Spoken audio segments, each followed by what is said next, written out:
Chag Sameach, a joyous Festival of Sukkot to everyone. Welcome once again to our sukkah here in Jerusalem.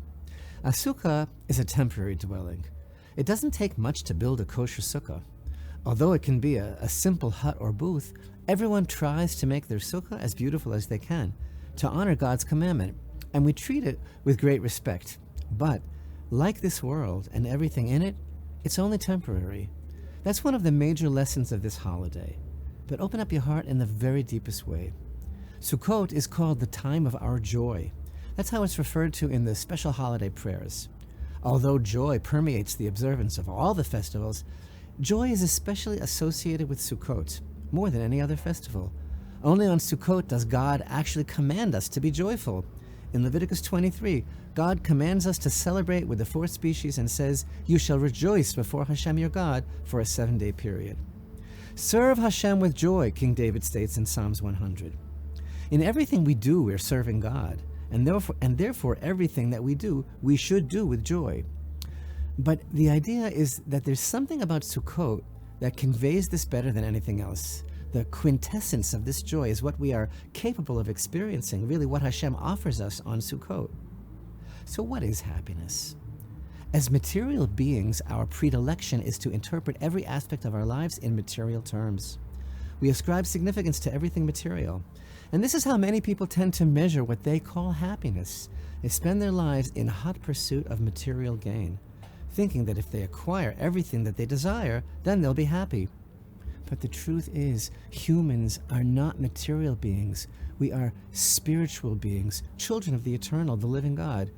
We are beings of light, constricted in material bodies. It's very confusing because we forget that the material is not lasting. It's transitory and downright illusory. The truth is that real joy, lasting joy that satisfies the eternal soul, the spark of God within us, can't be achieved through material acquisition. It's a scam. True joy is impossible to achieve unless we divest ourselves from the illusions of this world. When a person is invested in chasing after material desires and is immersed in these desires, he'll never be satisfied. He'll never have enough. Our sages wryly teach, when the time comes, a person leaves this world without having acquired even half of his desires. That's human nature. When it comes to desire, one is never satisfied.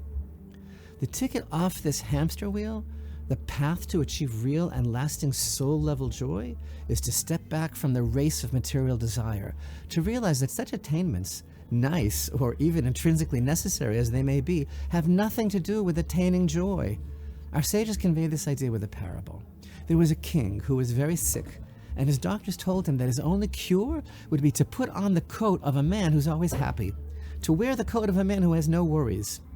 The only thing is that when all the king's men went off to search for such a man, a person who was happy and without worry, they couldn't find anyone who could fit the description.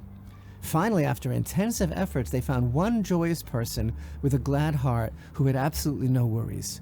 And the soldiers instructed him, "Give us your coat. The king is requisitioning your coat for his cure." So the man says, "Give you my coat? I don't have a coat. I don't have anything. If I had a coat, I would have something to be worried about." Long story short, the things of this world do not beget joy. Yes, of course, a person needs what he needs to be comfortable, to function, to be healthy, but there's a big difference between one having those necessities and the delusional state of one setting a goal of attaining more and more physical and material gain as an end in itself and thinking that this is joy.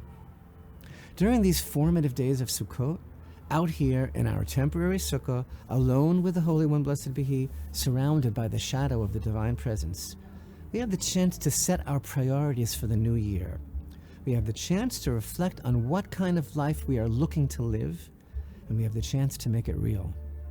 After Yom Kippur, Hashem renews us as completely new creations. Still fresh, still resonating from the cleansing process of the High Holy Days, the days of Sukkot are the time in God's divinely appointed calendar when we can anchor and ground everything that we have gained during those high holy days of prayer, and we can ensure that we crown Hashem as our King all year round.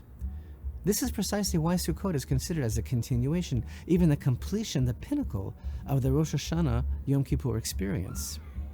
Our sages established the ancient custom of reading from the scroll of Kohelet, Ecclesiastes, on this Shabbat of Sukkot. What's the connection? Parts of Kohelet are a difficult read. The fact that the Festival of Sukkot is the time of our joy, and Kohelet asks, among other things, what does joy accomplish? That's one obvious irony. And indeed, a major and recurring theme of the scroll of Ecclesiastes is the futility of amassing possessions and pursuing pleasures. But far from being a damper, a downer on our Sukkot joy, these wise words of King Solomon are another instrument in the toolbox that is the comprehensive and compassionate, divinely appointed reality check called Sukkot. True joy comes about through mastering the understanding of who we are in this world, where in the world are we in Hashem's world, and what in the world are we doing in the world. The clarity we receive from the Sukkah itself is the joy. Our house becomes temporary, the illusion, and the Sukkah, whose purpose is to prepare us for the next world, becomes permanent. At the conclusion of the festival, when we go back into the house with Hashem's help, we take what we have learned with us, and it remains with us, and guides us, and helps us to continue making the right choices. Thus, in the prayer we recite upon leaving the Sukkah for the last time, we ask Hashem, may it be your will that the angels that we have created through our observance of the commandment of Sukkah will accompany us back into the house. As everybody knows, the 4 species of Sukkot, the lulav, palm frond, the etrog, citron fruit, the hadass, the myrtle, and the arava, the willow, all allude to the body. The lulav is compared to the spine, the etrog to the heart, the myrtle leaves resemble the eyes, and the willow leaves the mouth. These parts of the body are the roots of physical desire. The eye sees what they see, causing the heart to desire, the mouth enjoys, and the spine connects the brain to the center of desire. The commandment of rejoicing before God with the 4 species empowers us to purify and elevate all our material desires by giving them over to Hashem, by reining them in to be used in the realm of holiness, so that we can strive to reach the level that King David speaks of in Psalms 35, all my limbs will say, Hashem, who is like you? And sitting in the Sukkah now and reflecting on the joy of connecting with the Creator, as opposed to the make-believe joy of all that's associated with the impermanent world, this can have a profound impact on the course that our life journey will take this year when we return to the house. So when we go back into the house, let us take the light that we have gained in the Sukkah with us. Shabbat Shalom and Chag Sameach.